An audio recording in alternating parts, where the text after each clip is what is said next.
फडणवीस इतिहासामधील सर्वात कन्फ्यूज मुख्यमंत्री असल्याची टीका सध्या करण्यात आलेली आहे।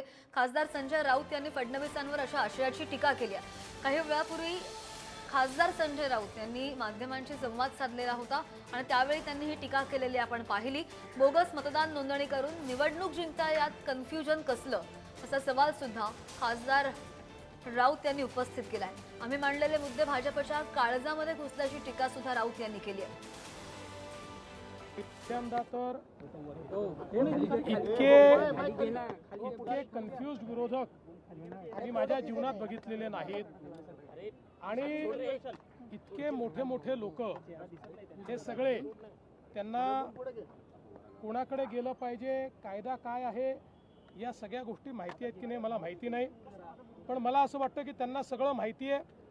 केवळ परसेप्शन क्रिएट करण्याकरता निवडणुकीत आपण हारलो तर आधीच परसेप्शन क्रिएट करण्याकरता ते करतायत।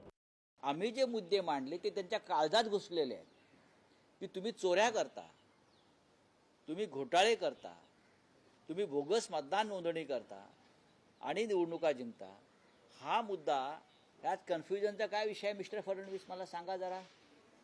यात गोंधळ काय आहे? निवडणूक यादीमध्ये घोटाळे आहेत हे पुरावे दाखवणं देवेंद्र फडणवीस यांच्यासारखा गोंधळलेला कन्फ्यूज मुख्यमंत्री या देशाच्या इतिहासात झाला नाही, हे मी तुम्हाला आत्ता सांगतो।